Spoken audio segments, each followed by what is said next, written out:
पसीना नगर नाम के एक गांव में गंगा नाम की एक महिला रहती थी। उसके 2 बेटे थे और वो उनकी शादी करना चाहती थी, जिससे वो अपनी बहुओं से अपना सारा काम करा सके। ऐसा सोचकर वो अपूर्णा और रावली नाम की 2 लड़कियों की शादी वीरेश और सुरेश से कर देती है। दोनों दुल्हनों के घर में आने पर गंगा को उम्मीद थी कि वो उसकी देखभाल करेंगी। एक दिन गंगा ने सामने के बरामदे की सफाई शुरू की और जब अपूर्णा ने ये देखा तो वो तुरंत दौड़ती हुई उसके पास आई और उससे झाड़ू ले ली।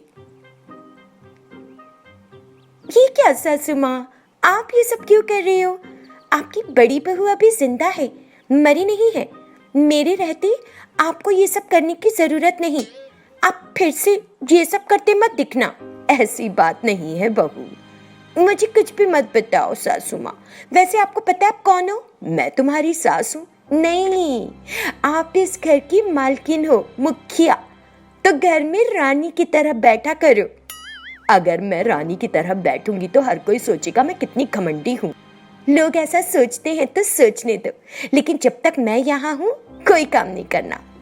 सामने के आंगन से अपूर्वा की बातें सुनकर गंगा रसोई में आती है। वो देखती है कि सिंक झूठे बर्तनों से भरा है। वो बर्तन साफ करने लगी। तब तक रावली रसोई में आ गई और अपनी सास को देखा। ये क्या सासू माँ, आपको क्या लगता है आपकी बहू मर गई है क्या? ये तुम क्या बोल रही हो? मैं कुछ काम कर दूं तो क्या फर्क पड़ता है बहू? हाँ सासू माँ, मैं हूं ना। आप एक तो रसोई में आ गई और इतना ही नहीं, बर्तन भी साफ करने लगी। अपना काम खुद करने में कोई बुराई नहीं है ना? जिस थाली में मैंने खाया है उसे मैं आपसे साफ नहीं करवा सकती। इस तरह दोनों बहुएं सास को किसी तरह का काम नहीं करने देती। 10 मिनट के बाद बड़ी बहू सूखे मेवों से भरा हुआ उपमा लाती है और उसे गंगा को परोसती है और छोटी बहू रावली पानी लाती है। उनकी सास जब नाश्ता करना शुरू करती है तो बड़ी बहू सास को पंखा झलती है। ऐसी अच्छी और प्यारी बहुएं पाकर मैं तो धन्य हो गई। ईश्वर तुम्हें लंबी उम्र और अच्छा स्वास्थ्य दे, जीती रहो। और वो उसे अपना हाथ उठाकर आशीर्वाद देती है। कुछ देर बाद जैसे ही उसने आंखें खोली तो देखा दोनों ही बहुएं नदारद थीं। उसे कुछ समझ नहीं आया। फिर थोड़ी देर में उसे समझ आया कि वो तो एक सपना देख रही थी। वो धीरे धीरे बेडरूम से हॉल में आती है। हे भगवान, ये सब तो बस एक सपना था। अगर सच में ऐसा होता तो कितना अच्छा होता, लेकिन मुझे नहीं लगता कि वो सपना कभी सच होगा। कोई नहीं। उदास मन से वो किचन में आती है। झूठे बर्तन सिंक में पड़े थे और किचन गंदा पड़ा था। वो गुस्से में किचन से बाहर आ गई। सामने का आंगन भी बिखरा पड़ा था। अब उसके पास आंगन को साफ करने के अलावा कोई चारा नहीं था। नाम के लिए 2 बहुएं हैं, लेकिन घर का सारा काम मैं ही करती हूँ।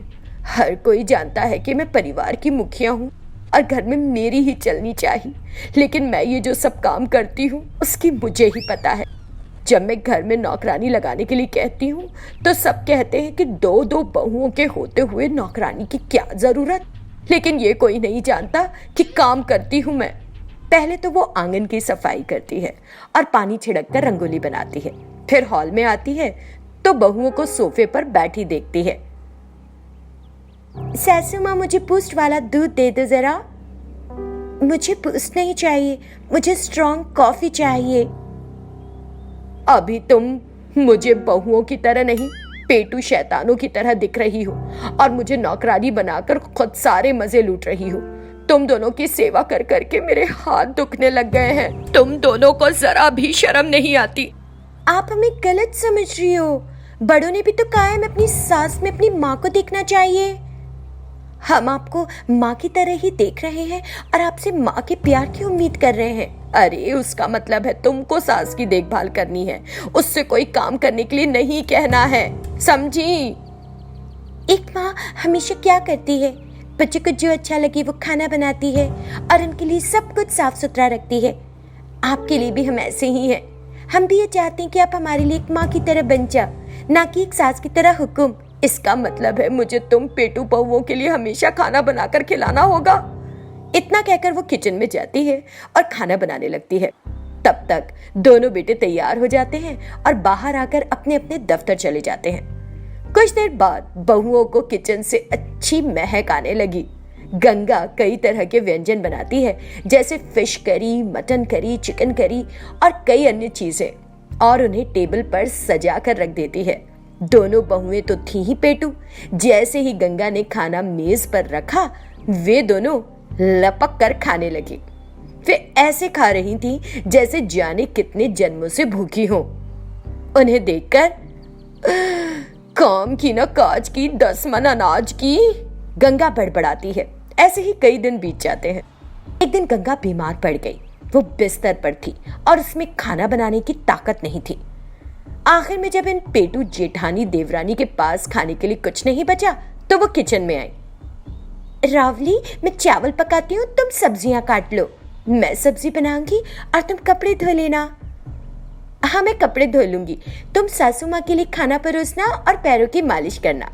इस तरह दोनों जेठानी देवरानी आपस में घर का सारा काम बांट लेती हैं।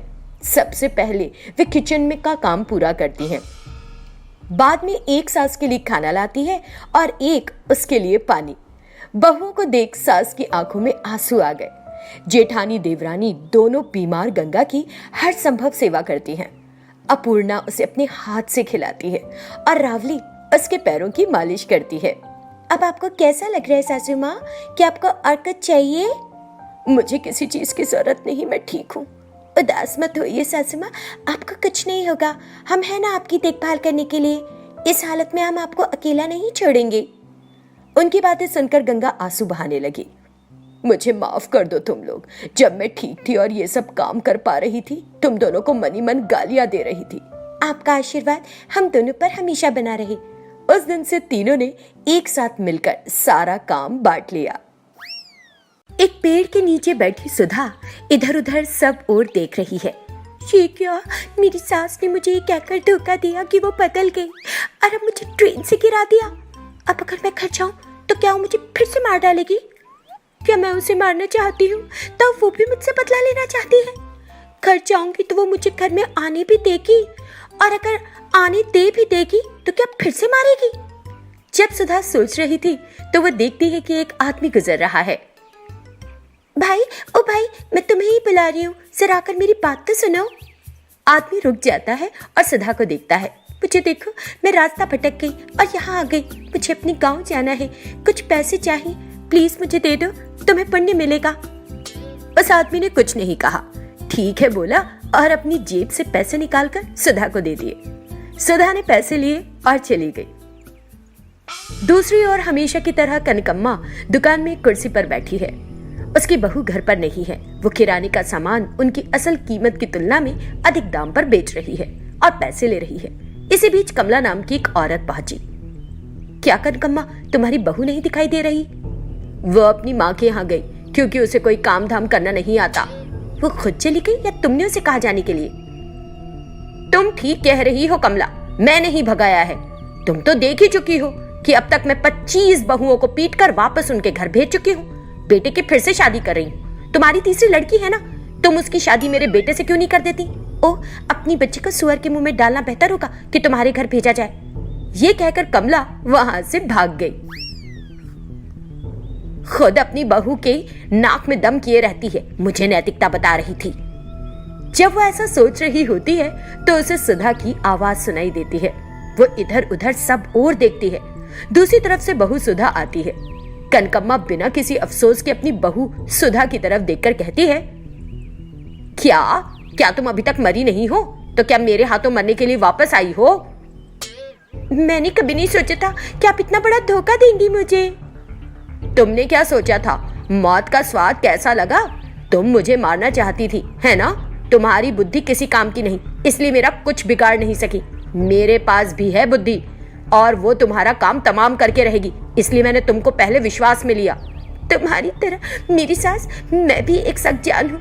तुम मारना चाहती थी ना मुझे, लेकिन क्या मैं मर गई? इसी बीच विनोद वहां आ गया। सुधा 2 दिन के लिए कहाँ चली गई थी?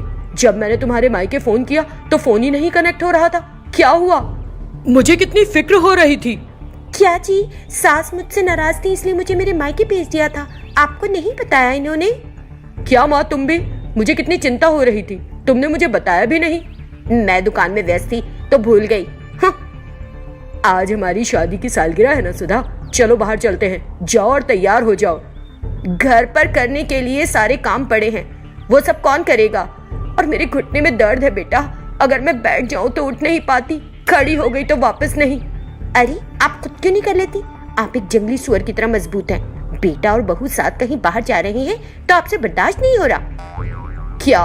मुझसे क्या बर्दाश्त नहीं हो रहा? अगर तुम्हें काम नहीं करना तो सीधे बोलो, मैं 100 रुपए दूंगी, दौड़ कर आकर कोई भी काम कर देगा। जिनके पास अकल होगी वो तो बिल्कुल नहीं आएगा, क्योंकि काम हो जाने के बाद आप पैसे तो देंगी नहीं। हर कोई जानता है कि आप क्या हैं, इसलिए जिसे जरा भी समझ होगी वो फटकेगा भी नहीं। हाँ। उन दोनों की बहस सुनकर विनोद झिंझला गया।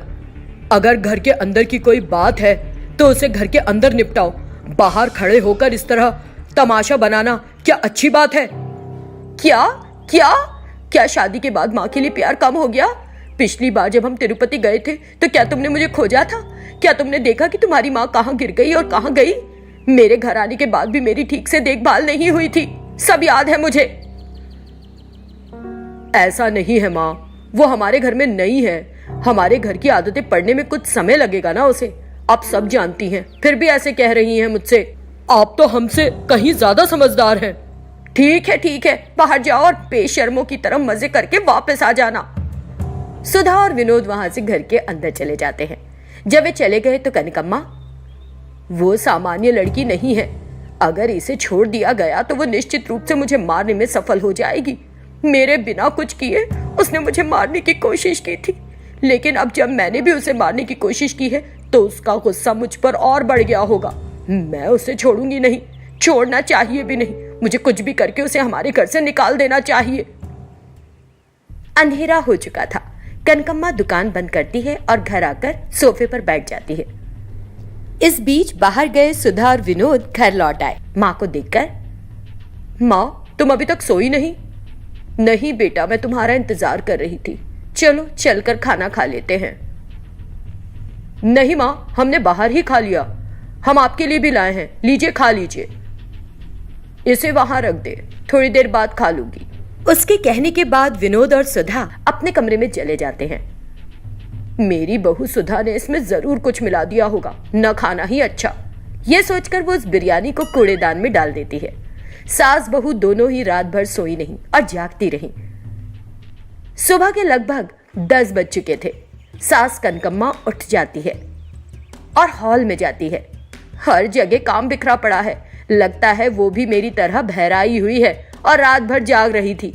मैं आज उसका अंत देखूंगी। कनकम्मा रसोई में गई, चाय बनाई और प्याले में डाली और हॉल में आ गई। इस बीच सुधा भी उठ जाती है और चाय के लिए किचन में जाती है। अपनी सास द्वारा बनाई गई चाय पीने की बजाय वो अलग से बनाती है। सुधा भी एक कप में चाय डालती है और हॉल में आकर सोफे पर बैठ जाती है और चाय पीने लगती है।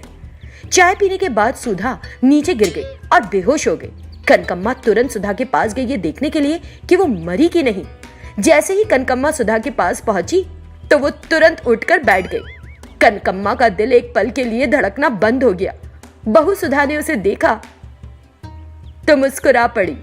सास, क्या तुम खुश हो गई थी कि मैं मर गई? तुम जिंदा भी हो तो भी मेरे लिए मरी हुई ही हो, दफा हो जाओ। कनकम्मा बाहर जाती है और जमीन में एक गड्ढा खोदने लगती है। बहू देखकर वहां आ गई। क्यों माँ जी, तुम अपने लिए गड्ढा क्यों खोद रही हो? क्या तुम्हें लगता है कि मैं तुम्हें कूड़ेदान में फेंक दूंगी, इसलिए तुम पहले से ही एक बड़ा सा गड्ढा खोद रही हो अपने लिए? ये गड्ढा मेरे लिए नहीं, तुम्हारे लिए है। जब तक तुम जीवित हो इसमें दफन रहना। और बस वो बहू को गड्ढे में ढकेल देती है। कनकम्मा जब सुधा गड्ढे में गिरती है तो जल्दी से उसे मिट्टी से ढक देती है। सुधा उस गड्ढे में फंस जाती है, बाहर नहीं आ पाती। सुधा अपनी सास पर आग उगलने लगती है। वो चिल्लाती है और उसके मुंह में जो कुछ भी आता है वो अपनी सास को उन शब्दों से कोसती है। कनकम्मा गुस्सा होकर एक टोकरी से सांप को बाहर निकालकर सुधा पर छोड़ देती है और मुस्कुराते हुए वहां से चली जाती है। मम्मी, सांप मुझे ऐसे क्यों देख रहा है? क्या इस धरती पर मेरा आज आखिरी दिन है? मुझे नहीं पता कि ये मादा सांप है या नर सांप। अपने सांप से क्या कुछ मांग लूं? मैं इससे कैसे प्रार्थना करूं? मेरे हाथ भी धंसे हुए हैं। मेरी राक्षस सास ने मेरे हाथ भी दबा दिए। यहाँ से कैसे निकलूं? सुधा बेहद घबरा जाती है।